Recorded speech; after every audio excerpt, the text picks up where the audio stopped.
The Galactic Concordat had rules about everything. Rules about trade routes. Rules about weapons. Rules about which species could join their esteemed ranks. But they had never needed rules about what to do when a quarantined species simply refused to stay quarantined. Earth had been marked for observation centuries ago, when the first Concordat survey ships detected primitive radio signals bleeding into space. The planet was classified as pre-contact development stage 2, showing signs of technological advancement, but still centuries away from achieving practical interstellar travel. Standard procedure was to establish a quarantine perimeter and wait. The Quiali, assigned to monitor Earth's solar system, had maintained that perimeter for 300 years without incident. Their crystalline ships hung in the void between Mars and Jupiter, cloaked from primitive human detection systems, watching and waiting as humanity slowly progressed through expected technological stages. Until 6 hours ago, when 3 unmarked vessels of clearly human origin simply appeared at the edge of Neptune's orbit. They hadn't used any known form of faster-than-light travel. They hadn't triggered any of the sophisticated detection grids. They had simply manifested. Impossible. Sub-Commander Lix chittered, his crystalline appendages clicking against the control interface of his flagship. Their energy signatures are completely unlike anything in our database. The humans can't have developed this technology on their own. His second-in-command responded. They were barely achieving crude chemical propulsion last century. Someone must be helping them. But that wasn't true. The Quiali's monitoring had been thorough and continuous. No outside contact, no intervention. Whatever this was, humanity had developed it in isolation, hidden somehow from even the most sophisticated Concordat surveillance. The human ships hung motionless in space, their hulls a deep matte black that seemed to drink in light. They were small by Concordat standards, barely a quarter the size of the Quiali vessels. But there was something unsettling about their design. Smooth, organic curves interrupted by sharp angles that seemed to serve no practical purpose. "They're broadcasting," one of the sensor operators announced. "Audio only, on all frequencies." The message was brief and to the point. "This is Captain Sarah Chen of the Earth exploration vessel Curiosity. We know you're out there. We've known for decades. We're done waiting for an invitation." The Quiali command staff froze. This wasn't in any of the protocols. Pre-contact species weren't supposed to detect their observers, let alone address them directly. Sub-Commander Lix felt the weight of centuries of procedure pressing down on him as he tried to decide how to respond. "Sir," his tactical officer interrupted his thoughts. "We're detecting energy buildup in the human vessels. But the readings don't make sense. They're somehow drawing power from nothing." Before Lix could process this information, the human ships began to move. Not the crude acceleration he expected from primitive engines, but a smooth, impossible glide that seemed to ignore the basic laws of physics. They crossed the distance to the Quiali fleet in seconds, taking up formation around his flagship. "We've spent the last 50 years reverse engineering the technology you thought you had hidden from us." Captain Chen's voice came again, calm and measured. "We've learned a lot, but more importantly, we've improved on it. Your quantum field generators are impressive, but they're inefficient, wasteful. We found a better way." Lix felt his crystalline form vibrate with stress. This was wrong. All wrong. Humanity wasn't supposed to be capable of this level of advancement for at least another 1,000 years. The Concordat's models were never wrong. Unless you've been watching us develop radio and chemical rockets and primitive air, Chen continued. "But you missed what was happening in our quantum labs, in our consciousness research centers, in the places where we were asking questions your species never thought to ask. We took different paths than you expected. We found different answers." The tactical officer's crystals were practically singing with panic now. "Sir, they're generating some kind of field. It's interfacing with our systems somehow. We can't." Every system on the Quiali flagship went dark simultaneously. Emergency power failed to engage. Even the basic crystalline resonance that kept their technology functioning flickered and died. They hung in space, blind and helpless, surrounded by ships that shouldn't exist. "We're not here to fight." Chen's voice came one final time, now somehow transmitting directly through the crystalline bodies of the Qiali crew. "We're here to join galactic civilization, but we're not going to wait for permission, and we're not going to follow your rules about how advanced we're allowed to be. Humanity makes its own path." As the Qiali crew struggled to comprehend their situation, more human ships began appearing throughout the solar system. Dozens, then hundreds, each one a testament to technology that worked on principles the Concordat had never imagined. They took up positions around every monitoring station, every hidden outpost, every piece of surveillance equipment that had been secretly watching Earth for centuries. In the space of a single day, humanity had not only revealed their knowledge of the galaxy's existence, they had demonstrated technology that made much of the Concordat's carefully maintained superiority obsolete. The quarantine wasn't just broken. It had been shattered in a way that would send shockwaves through the entire galactic community. Sub-Commander Lix, floating helplessly in his powerless ship, realized with crystal-clear certainty that the Concordat's carefully ordered universe had just changed forever. Humanity hadn't just defeated their watchers, they had rewritten the rules of what was possible. And this, he knew with growing dread, was only the beginning. The message would reach the Concordat's central worlds in days. Humanity had arrived on the galactic stage, and they had no intention of playing by anyone else's rules.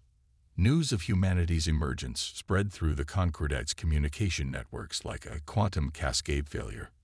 Within days, every major species in the galaxy was facing an uncomfortable truth.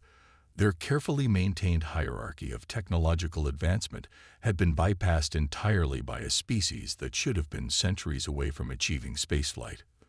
The Concordat's High Council convened an emergency session in their vast chambers on Meridian Prime.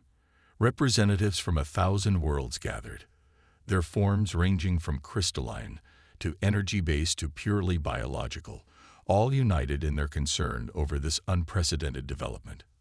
High Counselor Vax, a being of pure energy contained within an ornic mechanical shell, addressed the assembly.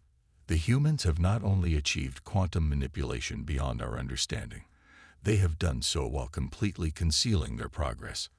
Our models failed to predict this. We must understand how." The answer came sooner than anyone expected, and it was more disturbing than they had imagined. A human delegation had requested permission to address the council, a request that couldn't be denied without risking further diplomatic incidents. When they arrived, they didn't come in ships. They simply appeared in the center of the council chamber, their transportation method once again defying known physics. Dr. Maya Rodriguez, Earth's chief representative, stood before the assembled galaxy's most powerful beings without a trace of awe or intimidation.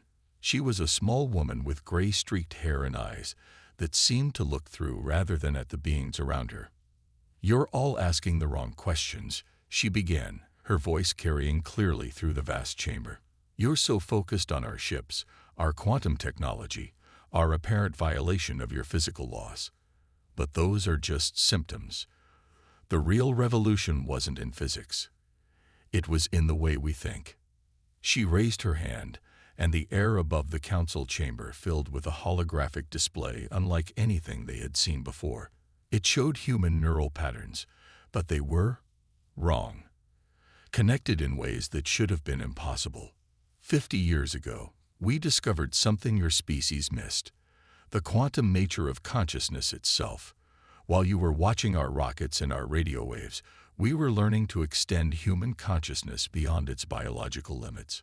Every human ship you've encountered isn't controlled by computers or AI. They're controlled by human minds, directly interfaced with quantum fields. The council chamber erupted in chaos. Direct neural interface with quantum fields should have been impossible. The complexity would overwhelm any biological system. But Rodriguez continued, her voice cutting through the noise. "We don't pilot our ships. We become them. Every vessel you've seen is an extension of human consciousness. operating on principles your science never explored because you didn't believe they were possible. We took a different path because we had to, because we were isolated, because we had to solve problems without the benefit of your established solutions." She gestured, and her form shifted, becoming translucent, then solid again. "Right now, my body is on Earth. What you're seeing is a quantum projection of my consciousness, made possible by the same principles that drive our ships. We've learned to extend our minds across space itself." The High Council's members recoiled in a mixture of horror and fascination. The implications were staggering. If humans could project their consciousness through space, if they could directly interface with quantum fields. "But that's not why I'm here," Rodriguez continued. "I'm here because we've detected something your sensors haven't. Something moving through deep space, approaching from outside the galaxy. Something that doesn't think like any of us, and we're going to need to work together to face it." She waved her hand again, and new images appeared in the air. Massive dark shapes moving between the stars, bending light around them in ways that defied analysis. The council members fell silent as they realized what they were seeing. "We call them the Void Dancers," Rodriguez explained. "They're not like us. Not like any of us. They don't interact with normal spacetime the way we do. We've only been able to detect them because our neural interfaces operate on principles similar to their own consciousness. They're coming, and your conventional weapons, your standard tactics, won't work against them." The council chamber was absolutely still now. The humans' technological leap was no longer the most pressing concern. If what Rodriguez was saying was true, the entire galaxy faced a threat it couldn't even properly perceive. "We're not asking for permission to join your Concordat anymore," she concluded. "We're offering to help you survive what's coming. But you need to understand, everything you think you know about the limits of technology, about the nature of consciousness, about what's possible, you need to be ready to throw it all away and start fresh." As the council struggled to process this information, more human quantum projections began appearing throughout the chamber. Scientists, military leaders, philosophers, all ready to begin sharing the knowledge that humanity had developed in isolation. The galaxy was about to change in ways no one had predicted, and humanity would be leading the way. The neural revolution wasn't just about technology anymore. It was about survival. And the humans, these upstart newcomers who had refused to stay quarantined, might be the galaxy's only hope against an enemy they barely understood. High Counselor Vax's energy form flickered with what might have been fear, or might have been excitement. The age of certainty was over. The age of human innovation had begun. The first encounter with the Void Dancers came sooner than anyone expected. They emerged from the dark space between the Carina and Sagittarius arms of the galaxy, their massive forms distorting space itself as they moved. The Concordat's most powerful sensors could barely detect them. They appeared as shadows within shadows, bending light around them in impossible ways. Admiral James Chen, brother of the woman who had first broken Earth's quarantine, stood on the bridge of the Earth vessel Prometheus. Unlike traditional starship bridges, this was a vast, empty chamber. Chen floated in its center. His consciousness expanded through quantum fields to merge with the ship itself. Through his enhanced perception, he could see what the Concordat's sensors couldn't: the true nature of their enemy. "They're not just bending space," he transmitted to the combined fleet. "They're reaching through multiple dimensions simultaneously. That's why conventional weapons can't touch them." The Concordat's massive battle fleet hung alongside the human vessels, their traditional weapon systems seeming almost primitive now. The Quiali crystalline ships glittered uselessly in the starlight. The energy-based vessels of the Meridians hummed with power that would prove ineffective. Only the human ships, their black hulls drinking in light, seemed ready for what was coming. "All neural interface pilots, synchronize," Chen commanded. Across the human fleet, 300 pilots merged their consciousness not just with their ships, but with each other. It was a level of coordination that the Concordat races found both fascinating and disturbing. 1,000 minds thinking as one while maintaining their individual awareness. The Void Dancers struck first. They didn't use weapons in any conventional sense. Instead, reality itself seemed to warp around them. Several Concordat ships simply ceased to exist, their matter scattered across multiple dimensions. Others found their fundamental forces reversing, gravity becoming repulsion, atomic bonds starting to decay. But the human ships moved like ghosts through the chaos. Their neural interface pilots, their minds existing partially outside normal spacetime, could anticipate the Void Dancers' attacks before they happened. The black ships flowed around the distortions in reality like water around rocks. Now, Chen's command echoed through the merged consciousness of the human fleet. 300 ships moved as one, but not in any pattern the Concordat tacticians could recognize. They seemed to scatter randomly, their movements making no strategic sense. Until the quantum fields activated. Each human ship became a node in a vast neural network, their pilots' combined consciousness creating something entirely new. The space between the ships lit up with connections that existed in dimensions the Void Dancers themselves used, trapping them in a web of human thought made manifest. "You saw us as primitive," Chen transmitted to the watching Concordat fleet. "But our isolation forced us to find paths you never imagined. We learned to think beyond physical limits because we had to. And now we're going to show you what humanity can really do." The human fleet's quantum field expanded, guided by the merged consciousness of their pilots. They weren't trying to destroy the Void Dancers. They were trying to communicate with them, to understand them, to find a way to exist in the same reality. The Void Dancers responded with what could only be described as surprise. Their attack patterns shifted, became less aggressive. For the first time in their long journey across the cosmos, they had encountered beings that could perceive them as they truly were. Through the neural interface, Chen could sense their alien thoughts. They weren't invaders, not really. They were explorers, like humanity, seeking new forms of consciousness to interact with. Their method of travel through space had simply been incompatible with the physical laws most races relied on. "They're not our enemies," Chen broadcasted to the combined fleet. "They're just so different from us that their very presence distorts our reality. But we can bridge that gap. We can teach them to modify their approach, to exist alongside us without destroying everything they touch." The Concordat races watched in amazement as the human fleet began a complex dance with the Void Dancers, their quantum fields adjusting, teaching, showing the vast beings how to manifest in normal space without warping it. It was a display of adaptation and innovation that defied everything they thought they knew about technological progression. Hours passed as the human fleet worked. Gradually, the distortions in space began to stabilize. The Void Dancers learned to maintain their presence in normal spacetime without causing reality to unravel around them. What had seemed like an invasion became first contact of a very different kind. "This is why isolation made us strong," Chen explained to the Concordat leaders. "We never had your certainty about what was possible. We never learned to limit ourselves to established patterns. When we encountered problems, we had to find our own solutions, no matter how impossible they seemed." The human ships began powering down their quantum fields, their pilots carefully separating their merged consciousness back into individual awareness. They had achieved something unprecedented, not just defending against a seemingly unstoppable force, but finding a way to communicate and coexist with it. As the Void Dancers settled into stable patterns of existence, taking forms that other races could safely interact with, the Concordat leaders were forced to confront an uncomfortable truth. Their carefully managed progressive development of species had not just failed to predict human advancement.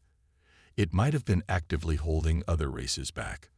The Ghost Fleet, as the human ships came to be known, had demonstrated that innovation born of necessity, unfettered by preconceptions about what was possible, could achieve things that millennia of carefully managed progress could not. Humanity had not just survived their trial by fire. They had transformed it into an opportunity for growth that would benefit the entire galaxy. The age of rigid hierarchies and carefully controlled advancement was over. The time had come for all races to learn to think beyond their limits, to embrace the wonderful uncertainty of true innovation. And humanity, the species that had refused to stay quarantined, would lead the way. Word of humanity's peaceful resolution with the void dancers thread through the galaxy like a shockwave. On thousands of worlds, species that had long accepted their place in the Concordat's hierarchy began to question everything they had been taught. If humans could achieve the impossible through sheer innovation, what else might be possible? The first whispers of change came from the Zenith worlds, where the avian Scree had spent millennia accepting their role as middle-tier civilizations. They had always been told their neural architecture was too simple for advanced consciousness manipulation. But watching humans achieve what they had been told was impossible sparked something in them. Dr. Rodriguez received the first message from the Scree High Nest during a quantum projection session with the Concordat Council. "We've been studying your neural interface principles." The message read, "We believe we can adapt them to work with our collective consciousness structures. We request direct collaboration." The Concordat representatives bristled at this breach of protocol. Technology sharing between tiers was strictly regulated. But before they could object, similar messages began flooding in from across the galaxy. Species after species, inspired by humanity's example, were beginning to reject the artificial limitations placed upon them. "You don't understand what you're unleashing," High Counselor Vax warned, his energy form flickering with agitation. "There are reasons for the tier system. Uncontrolled technological advancement leads to chaos, to war, to the collapse of civilizations." Dr. Rodriguez's quantum projection smiled. "No, Counselor. Control leads to stagnation. Look at what humanity achieved in isolation. Now imagine what all these species might achieve if they're allowed to pursue their own paths of development." The Concordat's grip on power began to slip. The Scree, working with human scientists, discovered that their supposedly primitive neural architecture was actually perfect for a different kind of quantum manipulation. Their collective consciousness, once dismissed as a biological curiosity, became the foundation for entirely new forms of faster-than-light travel. The crystalline Quiali, humbled by their initial encounter with human ships, began experimenting with combining their natural resonance capabilities with neural interface technology.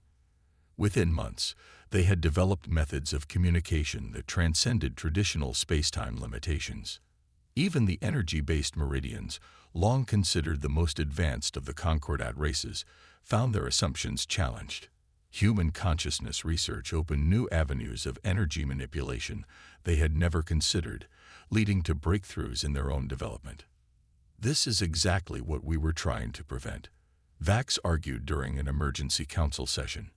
"Every species pursuing their own path of advancement. It's chaos." "No," Admiral Chen's quantum projection interrupted. "It's evolution. Natural, uncontrolled, beautiful evolution. The kind that created all of our species in the first place." The void dancers, now able to maintain stable forms in normal spacetime, added their own perspective. Through the neural interfaces, they shared visions of other galaxies, other civilizations that had evolved without the Concordat's rigid control. Places where different species developed along their own paths, creating technologies and societies that were uniquely suited to their nature. The movement became unstoppable. The Concordat's carefully maintained hierarchy crumbled as species after species began to assert their right to develop without artificial constraints. But instead of the chaos and war that had been predicted, something extraordinary happened. Different species began collaborating, combining their unique perspectives and abilities in ways that had never been possible under the tier system. The Scree's new form of faster-than-light travel, combined with Quiali crystalline technology and human neural interfaces, led to the development of ships that could traverse the galaxy in ways previously thought impossible. The Meridians, working with dozens of lesser species, discovered that consciousness itself could be understood in entirely new ways when viewed through multiple philosophical and technological lenses. The galaxy was transforming, not through control and regulation, but through the free exchange of ideas and innovations. "We didn't come here to destroy your civilization," Dr. Rodriguez told the council as more and more species broke away from their control. "We came to free it, to show you that true advancement comes from embracing uncertainty, from allowing each species to find their own path." The Concordat's power structure, maintained for millennia through careful regulation of technological advancement, gave way to something new. A galactic society where each species was free to develop according to their own nature, where collaboration was based on mutual interest rather than imposed hierarchies. Humanity, the species that had refused to accept limitations, had not just broken their own chains. They had shown the entire galaxy how to break free. The age of controlled development was over. The age of unlimited potential had begun. And in the vast darkness between the stars, the Void Dancers watched with interest as consciousness after consciousness awakened to new possibilities, each finding their own unique way to reach beyond what they had thought possible. 5 years after humanity's emergence onto the galactic stage, the Meridian Prime Council chambers stood transformed. Where once strict hierarchies had determined seating and speaking rights, now representatives from all species gathered as equals. The rigid crystalline architecture had been modified with organic curves and quantum field enhancers, symbolizing the fusion of different technological approaches that had revolutionized galactic society. Sarah Chen, the captain who had first broken Earth's quarantine, stood before the assembled representatives. She was physically present this time, not a quantum projection, though the neural interfaces that had become standard across species allowed everyone to perceive layers of communication beyond mere words. "We gather here not to create new rules," she began, "but to acknowledge what we have all learned. The galaxy thrives not through control, but through diversity, not through limitation, but through possibility." The chamber hummed with the combined consciousness of thousands of representatives. The Scree flocked in their floating nests, their group mind now capable of processing quantum information in ways even humans found fascinating. The Quiali had evolved their crystalline forms to incorporate neural interface technology directly into their structures. Even the energy-based meridians had transformed, their consciousness expanding into new dimensions they had never thought to explore. The Void Dancers taught us that consciousness itself is more diverse than any of us imagined, Chen continued. They showed us that what we thought were laws of physics were really just our limited understanding of a much larger reality. A Void Dancer manifested in the chamber, its presence no longer causing reality to warp.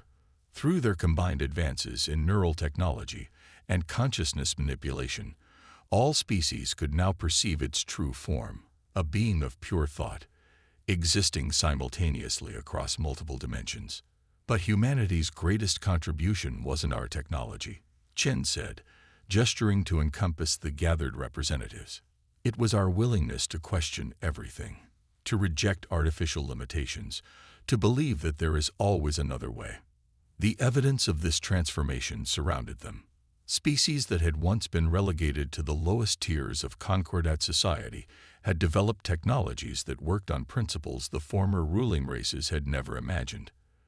The Grith, once dismissed as primitive due to their silicon-based biology, had revolutionized quantum computing by incorporating their crystalline neural patterns into computer cores.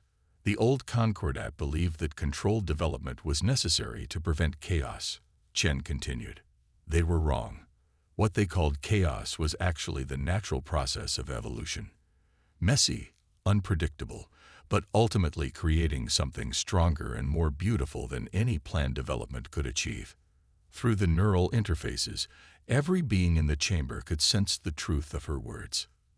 They could feel the quantum fields that now connected all sapient species, not in a hierarchy, but in a vast network of shared knowledge and experience. Each race contributed its unique perspective, its particular way of understanding the universe. We face challenges still, Chen acknowledged. The galaxy is vast, and we are discovering new forms of life, new types of consciousness, almost daily. But we face these challenges not with rigid protocols and artificial restrictions, but with open minds and shared purpose. The void dancers had been only the first of many encounters with truly alien forms of life, but each new contact enriched their understanding. Each new perspective added to the galactic consciousness. Humanity's neural interface technology had evolved into something far greater, a means for all species to share not just information, but understanding. The new order we create today is not based on power or control, Chen declared. It is based on recognition. Recognition that every species, every form of consciousness, has something unique to contribute. That true advancement comes not from following a predetermined path, but from having the freedom to find your own way. The chamber resonated with agreement, consciousness after consciousness adding their support through the neural network. The old Concordat's rigid hierarchy was being replaced by something far more dynamic, a galactic society where advancement was measured not by adherence to established patterns, but by contribution to the greater whole. We are all explorers now, Chen concluded, not just of space, but of consciousness itself, of possibility, of potential. The universe is vast, and we have only begun to understand what we might become. As her words echoed through the chamber, representatives from hundreds of worlds, thousands of species, added their own thoughts and perspectives through the neural network. The rigid boundaries between species had dissolved, replaced by a tapestry of shared consciousness and mutual understanding. Humanity had not just changed the galaxy's power structure, they had transformed how every species thought about their own potential. The age of limitation was over. The age of infinite possibility had begun. And in the vast depths of space, countless new forms of consciousness were awakening, ready to join this grand experiment in unrestricted development and unlimited potential. The galaxy would never be the same again. But then again, that had been the point all along.